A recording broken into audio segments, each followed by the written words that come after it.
The heat of fusion, also known as the latent heat of fusion, is a category of latent heat describing the energy for the phase change between a liquid and a solid to occur without a change in temperature.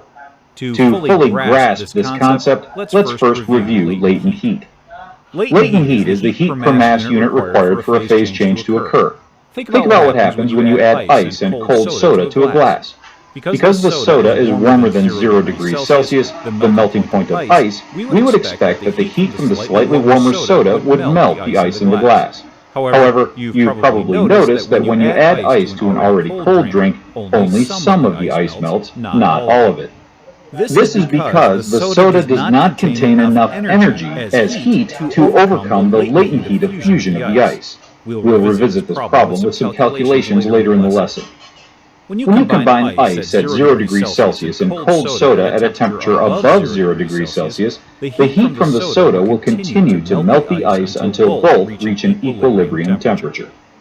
When heat energy is added to or removed from an object, the temperature of the object normally adjusts accordingly. However, during a phase change, the temperature of an object will remain constant, despite additional heat being added or subtracted from the substance. So what's happening to the excess heat during this transfer of energy if it isn't changing the temperature? This heat energy is going toward overcoming the latent heat of the substance. This graph shows how the temperature of water will vary when heat is added. The blue boxes mark the zones of phase changes. During this time, the energy that is added goes toward overcoming the latent heat of the water, so the temperature does not change until the phase change is complete. The three common states of matter are gas, liquid, and solid. Thus, there are three different terms for latent heat describing phase changes between these states of matter. The latent heat of fusion refers to the phase change between solid and liquid. Take note that although heat is often thought of as a state of being hot, heat actually refers to the transfer of heat energy between objects. Thus, the latent heat of fusion encompasses the process of adding heat to melt a solid and the process of subtracting heat to freeze a liquid. The latent heat of fusion, noted as L sub F, has the same equation as the general equation for latent heat. Q equals M times L sub F. This equation states that the heat Q that must be added or removed for a phase change to occur is proportional to the mass of the substance M times its unique latent heat of fusion, L sub F. Let's return to our soda and ice example and solve how much ice is remaining after combining cold soda and ice. We know that in order for the ice to melt, the ice needs to absorb enough heat energy to overcome the latent heat of fusion. We also know that not all of our ice melts when added to the cold soda, so they must reach an equilibrium temperature of 0 degrees Celsius.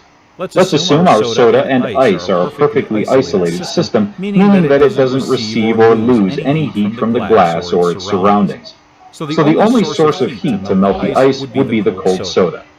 As the soda cools down to 0 degrees, some of its heat energy is lost to the ice. How do we calculate how much heat energy is lost? The heat exchange during a change in temperature is proportional to the mass of the substance, M, the temperature change, delta T, and the specific heat capacity, C. Specific heat can be thought of as a substance's resistance to temperature changes, so an object with a higher specific heat will require more energy to change its temperature. The equation to describe this phenomenon is as follows. Q equals C times M times delta T. So let's talk numbers. You add 0.25 kilograms of soda at 20 degrees Celsius to a glass containing ice at 0 degrees Celsius. The specific heat capacity of the soda C is 4,186 joules per kilogram times degrees C, essentially the same as water. The latent heat of fusion for water, L sub F, is 33.5 times 10 to the 4th joules per kilogram. Since the heat lost by the soda is the only heat available to melt the ice, the heat transferred, Q, is the same in each of our equations, so we can make them equal to each other. M of the ice times L sub F equals C times M of the soda times delta T. The left side of the equation is the heat required for ice to melt, and the right side is the energy lost by the soda while it loses heat to the ice. We want to solve for the mass of the ice remaining, so let's rearrange our equation and then substitute the values that we know.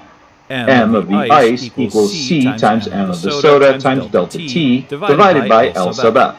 M of the ice equals 4186 joules per kilogram times degrees C times 0.25 kilograms soda times 20 minus 0 degrees C divided by 33.5 times 10 to the 4 joules per kilogram. M of the ice equals 0.06 kilograms.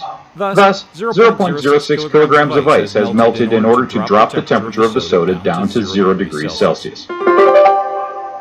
Latent heat refers to the heat required for a phase change to occur. The latent heat of fusion refers specifically to the phase change between solids and liquids. We've observed that while this phase change is occurring, the temperature of the substance will remain constant until the energy needed to complete the phase change is transferred.